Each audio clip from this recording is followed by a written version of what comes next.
Hi and welcome back to the channel. Thanks so much for stopping by.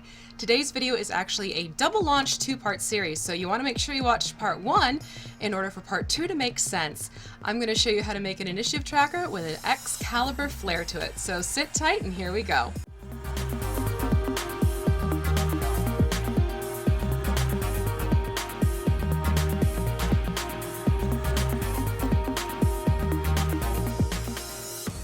For a full list of supplies, please check the description below. I'm showing you the process in which I created this because there are drying times in between, and this sort of gives you something to work on while something else is drying. So the first thing I started with is creating the sword itself. And as you can see here, I had some E6000, some fantastic super strong rectangular magnets, as well as a paint stir stick from your local hardware store, and a strip of EVA foam. Now the thing that I like about these magnets is that they have the strength to work through items. So this means it's going to work through the wood, it's also going to work through that EVA foam. Another quick little tip for you is that you want to make sure when you get a stir stick, try and find one that is slightly bowed, because that's going to help tuck in those magnets a little bit better. What you're going to do first is take that wooden stir stick and you're going to put some of that E6000 onto it. Then you're going to place the magnets on. Now keep in mind with the magnets, you want to make sure you have the right orientation. If you have them facing in the wrong direction, they're going to push away from each other instead of clicking against each other. So click together first, then put onto the glue. That is my tip for you. Let that glue dry. When that glue is nice and dry, you are then going to attach the foam. Because the magnets are metal, the hot glue is not going to work in this case. If anything, it's just going to peel away. So you do need to use your E6000 again. Put a generous amount on both the magnets as well as the wooden stir stick, and then you're going to place the EVA foam on it. Now you do want to have edges going off on all directions. You don't want things to meet up quite yet because you're going to cut away once everything's dry. What is going to help you with this dry time is to take a very thick towel, fold it over so you have a few layers. Put the stir stick with the foam on top of the towel so that the foam is facing against the towel, and then put a few heavy books on top of the stir stick. That's going to weigh it down so that the glue adheres a little bit better to the foam while it's curing. When everything is dried and cured, you can then start to remove the edges. And I have this wonderful knife from Fiskars. It gives you a lot more control. I would recommend getting it for projects like this where you have finer details. So basically you're just going to flip it over and then run that knife along the wooden edge to cut away the EVA foam. And when you have the EVA foam cut away, you will now have the strips that you can toss, as well as the form of your sword starting to take shape. While the E6000 was curing on the foam for the sword, this is where I took a chance to start getting things going for the base. You're first going to want to get hold of a foam sphere. I decided to use a 6-inch one. You can actually use whatever size you want. You can make it a smaller sphere for a smaller base, or you can take it a little bit bigger if you so choose. What you do want to be sure is that you have something like this bread knife or a saw type like object, because that's going to make it a much easier ordeal for cutting. I do recommend also that if you have a cutting mat, that you cut while placing this on the cutting mat, because these do tend to wobble. It helps to sort of place it between two markers so you can know where you've been sitting, just to keep that cut a little bit more even as you go all around in a sawing motion. I do recommend that you sort of work around the outside of the sphere and then work in towards the center as you cut. It'll make it a lot easier. But ideally you should end up with two halves of the sphere.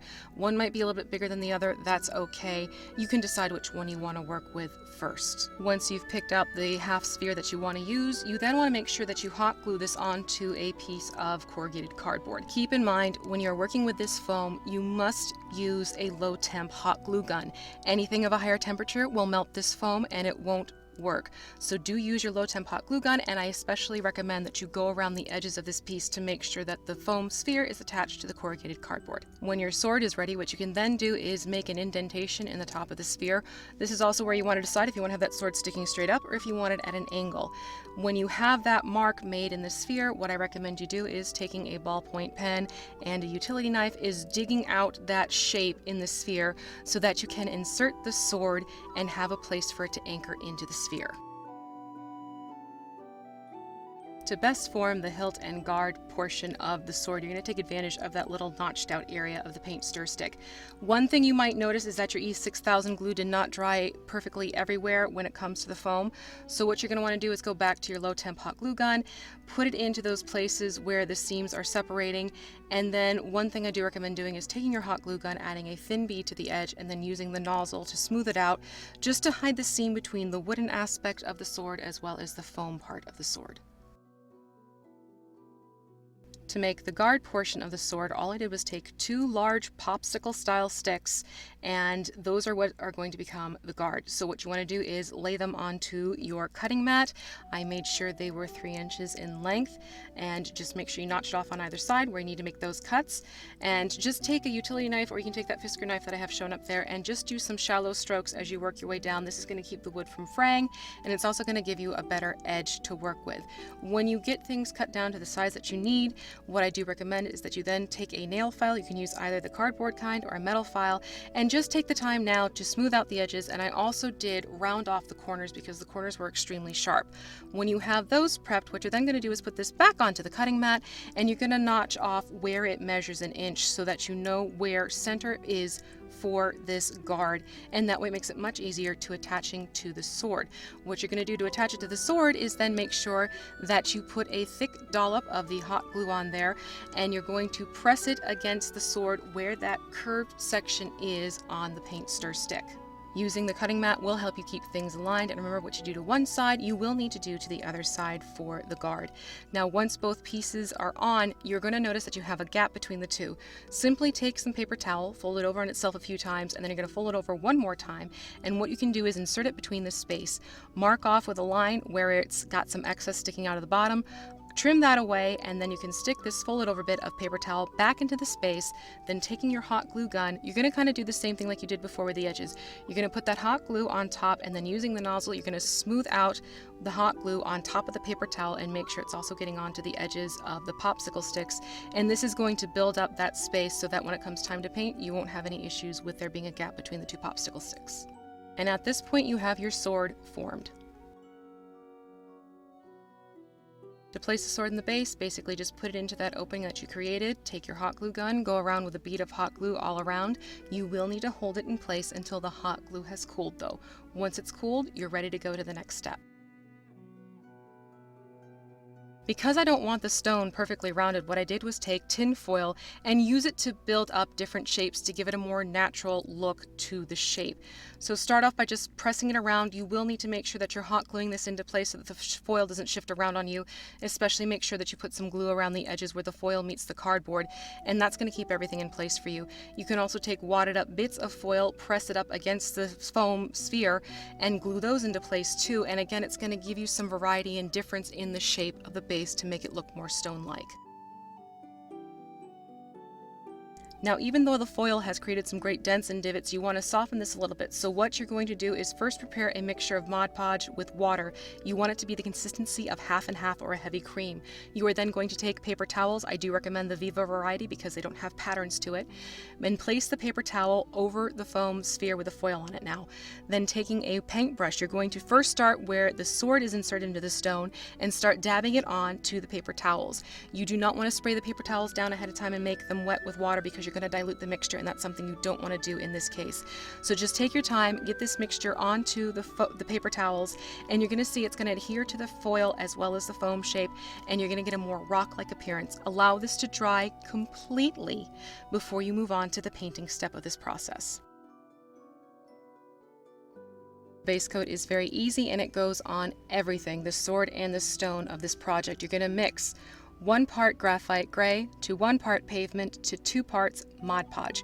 Again, slather it up and let this dry completely, and now we're going to move on to showing you the painting techniques for both stone and sword.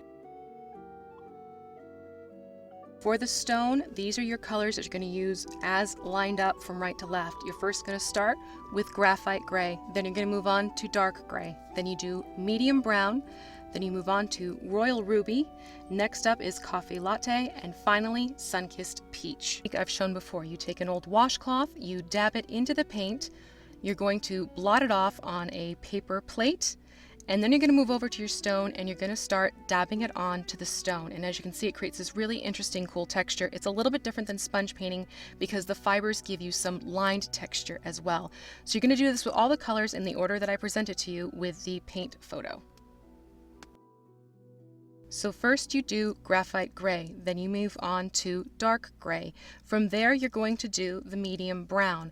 Once those have dried, go back in and do the ruby red metallic paint. Let that dry. When that has dried, you're going to move on to doing the cafe latte. Then you're going to move on to Sunkissed Peach, and you're going to end up with this great stone texture that I used after being inspired by this fun little stone that I found outside. For the hilt and guard of the sword, you're going to work from left to right. Golden Sunset, Royal Gold, Pure Gold, and you're going to add details with Royal Ruby. For the blade of the sword, you're going to do Granite Gray, then you're going to move on to Silver Sage, Sterling Silver, and details with Gunmetal Gray. When painting the hilt and guard, you're going to first start with that Golden Sunset. You may need to apply a couple layers just because by nature yellows tend to be more streaky. Once that's dried, you move on to the next gold and you're going to finish up with the lightest gold. At this point, you are not going to use the ruby red yet. For the blade, first paint it entirely in the Granite Gray. Allow it to dry completely. To give the illusion of depth and texture to the sword, what you're first going to do is take the straight silver metallic and working from the base up, you're going to drag that color up the blade. Now you want to try and do this in sort of a V shape so that there's a slight point down in the middle point of the blade and the darker color of silver will work up the edges. You want to make sure you also take this color around the sides of the blade and also do the other side, same detail. So again, when this is done, it almost looks like you have a V that is starting to form at the bottom of your blade towards the edge of the rock. When that has dried, take the Silver Sage and you're basically going to paint the exposed matte paint. So now the whole blade will be a metallic paint in two different colors, giving you a sense of depth to your sword. When the golds are completely dry, you can go back and add in some visual interest by putting on some beads, rhinestones, that type of thing to the guard portion of the sword. When you get those attached, you can use either your hot glue or you can use the E6000. That is up to you. But what I did after applying those details is taking the ruby metallic, is you're going to go along the edges of the guard as well as the hilt, and you're going to add some more depth and detail, kind of like what we've just done with the sword's blade. Now you're going to take that gunmetal metallic and you're going to kind of do the same thing as you did before with the straight silver, and you're going to start at the base of the sword and in a V shape bring the darker color out, but not as widespread as before. Keep it more towards the edges. Again, this is just to enhance and give shape to the sword's blade. For the washes of the sword, the top golden part is going to get the ruby metallic wash, which basically take the ruby paint, add some water, and put that on the gold part first. Make sure you're holding it upside down though, so that this does not run onto the sword's blade. For the sword's blade, you're going to use the gunmetal as a similar wash. And again, same thing, you're going to hold this right side up so that the silver gunmetal will wash down the blade as opposed to up into the gold portion. This next step is optional, but using your ruler, you're going to place this using the centimeter side against the blade, and you're going to mark off, in my case, it was every 4 centimeters, groupings. And the groupings are basically 1 to 5, 6 to 10, so on and so forth. So the first dot represents number 1. The second one is the number 5, third is 10, fourth is 5th. So these groupings show the number breaks. Now again, this is up to you, but the DM that I made this for wanted to make sure he had some way to have the sections shown. And this does it without blatantly putting numbers onto the blade. Finally, you do want to make sure you seal this. I know, shocker, I am saying this, but because of the wear and tear that is going to happen on this blade, you want to make sure you get a couple of good coats onto this to make sure it's protected. And in this case, I used the Krylon Max in the crystal clear coat. It worked out beautifully. It didn't dull the metallics of the sword, but it also didn't shine up the stone a little bit too much. So this is the one I would recommend for you to use for this project. Now that this is done, let's take a final look.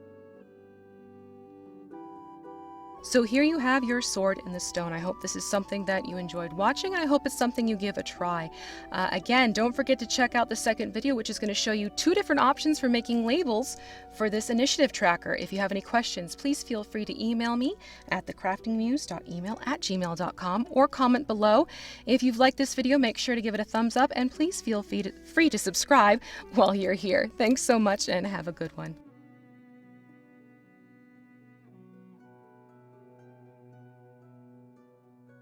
Thanks to my new channel champions, John Suski, Chris DeHaan, and Kevin Hammond.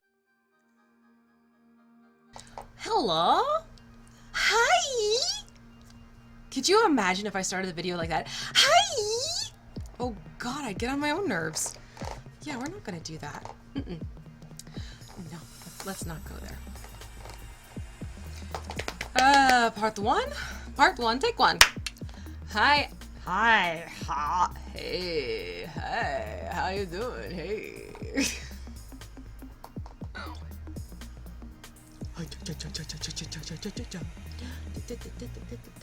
Don't ask. Don't. I brewed my cup of tea a wee bit too strong. Let it steep for a good 15 minutes and ooh, she's caffeinated! Don't ever give me Red Bull. If you know what's good for you and you see me face to face, don't ever give me Red Bull because this is me on a little bit of caffeine. Just a touch. Okay, I love a parade. That scare you? Sorry. I just startled the cat. Surprise. Oh, I hate when that happens. And I took a breath and it all went out of my head. Literally. And it,